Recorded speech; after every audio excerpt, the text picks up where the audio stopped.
30 जानेवारी 2025 रोजी उमाबाई श्राविका विद्यालयात इयत्ता 10वीच्या विद्यार्थ्यांचा विद्यार्थी शिक्षक दिन निरोप समारंभ संपन्न झालाय. विद्यार्थी शिक्षक दिन हा विद्यार्थी यासाठी आनंदाचा तर निरोप समारंभ हा भावनात्मक दुःखांचा प्रसंग विद्यार्थ्यांनी एकाच वेळी अनुभवला. सुरुवातीला मान्यवरांचं स्वागतगीत पल्लवी खांडवे, ऋषभ सोनटक्के, सोनाली उंडे विद्यार्थ्यांनी पाहुण्यांचं स्वागत केलं. कार्यक्रमाच्या अध्यक्षस्थानी मार्गदर्शिका दीप्ती शहा होत्या. प्रमुख पाहुणे सुकुमार मोहोळे, अश्विनी पंडित, बाळासाहेब पौळ, विद्यार्थी शिक्षक दिनाचे मुख्याध्यापक, उपमुख्याध्यापिका, पर्यवेक्षिका आणि इतर 10वीच्या विद्यार्थी, शिक्षिका, शिक्षक यांची उपस्थिती होती. सुरुवातीला माता सरस्वती देवी आणि राष्ट्रपिता महात्मा गांधी यांच्या प्रतिमेस पुष्पहार अर्पण करण्यात आला. मान्यवरांचा विद्यार्थी शिक्षकांच्या वतीनं पुष्पगुच्छ देऊन सन्मान करण्यात आला. विद्यार्थी शिक्षक दिनानिमित्त इयत्ता 10वी अ ब क चे विद्यार्थी शिक्षकांनी दिवसभर शाळेचं संचालन करून विविध अनुभव त्यांनी यावेळी घेतले.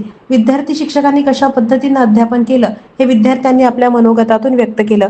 याप्रसंगी प्रशालेच्या सहशिक्षिका केतकी सोनटक्के यांनी आपल्या भाषणात म्हणाल्या की विद्यार्थ्यांनी पारंपरिक क्षेत्राकडे न वळता करिअरची नवीन क्षेत्र निवडावीत, प्रत्येक क्षेत्रात आपला नावलौकिक मिळावा अशा अपेक्षा व्यक्त केल्या. याप्रसंगी प्रशालेच्या वरिष्ठ मार्गदर्शिका दीप्ती शहा यांनी विद्यार्थ्यांनी आपल्या आवडीनुसार ध्येय निश्चित करावं, वेगवेगळ्या क्षमता चाचण्या त्यांनी द्याव्यात असा मोलाचा सल्ला दिला. इयत्ता 10वी अ ब क च्या विद्यार्थ्यांनी प्रशालेस वाचनीय पुस्तकांचा संच आणि पियानो वाद्य भेट दिलं.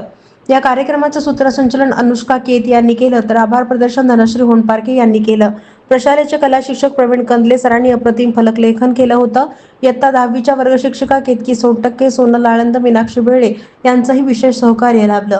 हा कार्यक्रम यशस्वी करण्यासाठी सुकुमार वारे, राजकुमार देवकते, अभिनंदन उपाध्ये, अनुप कस्तुरे, वैभवी बारडकर, प्रवीण शहा, अभिजित पाटील, प्रसन्न गाडे यांनी परिश्रम घेतलेत.